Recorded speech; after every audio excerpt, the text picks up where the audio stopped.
What's going on, everybody? I'm back with another video. This video is going to be looking at how Brighton destroyed Chelsea in the Premier League. And before we get into that, check out Keyframe. It's how I'm making this video. There's a link in the description below. And be sure to check out both my books for more tactical content. Now let's get right into the video. So Brighton building up out of the back using possession as a tool is in their identity now under De Zerbi.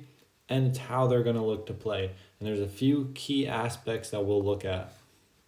First of which is Brighton attracting man-oriented press from the opposing team. So in this case, it's Chelsea using a more man-oriented high block, which we see Kai Havertz being the player who is in a 2 versus 1, trying to use his cover shadow to take away the numerical superiority by the team in possession, Brighton.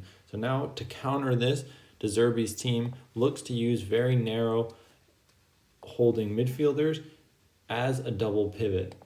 So in this situation, these two players have a few different jobs and a few different processes to carry out their jobs and their role. So first of which, they are the third man connecting points to the central defender that would ensure progression for Brighton. So these players have to make themselves available to play these third line passes and exploit the cover shadow of the player trying to take away the free man.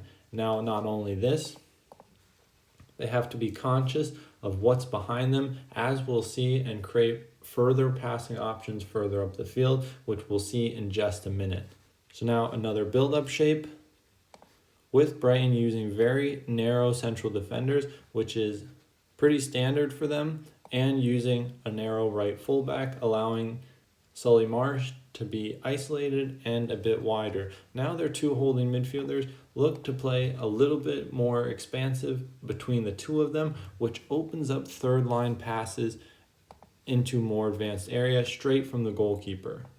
So from here, not only are they using the man orientation to draw players forward, but they're also using these Chelsea man-oriented midfielders and drawing them away from central passing areas to find the third line pass and break down the entire Chelsea press and bypass 5 players that they've committed to the press. So as we see another example of the same concept, building from the back, there are 2 central defenders split by their goalkeeper, and now we'll really see the staggering of their 2 holding midfielders to then create space and opportunity for players to come in the blind side of the Chelsea press and break pressure under control and with support to access third man options. So what I mean by this is not only do they have a third line pass, but they also have players underneath this third line pass to then support the player and allow for fast circulation of the ball and allow for simple layoffs to then further progress the ball up the field. So not only is he accessing and inverting from the left side, arriving in the area in the blind spot after they've attracted pressure from Chelsea, the midfielders are oriented towards the double pivot being drawn out, and now creates the possibility for a player to arrive from a higher position in the blind spot of the Chelsea players and creating superiority with support underneath him.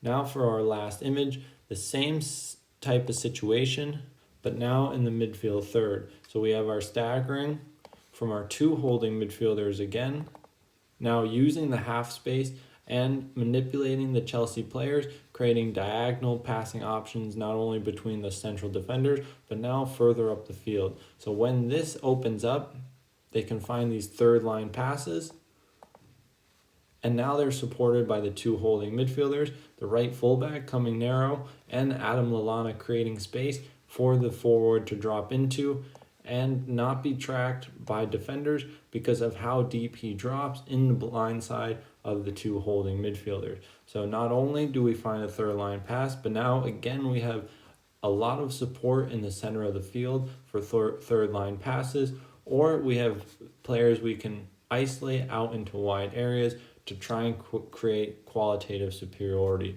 So I hope this video gave you a little insight into how Brighton want to play, and I'll see you in the next one.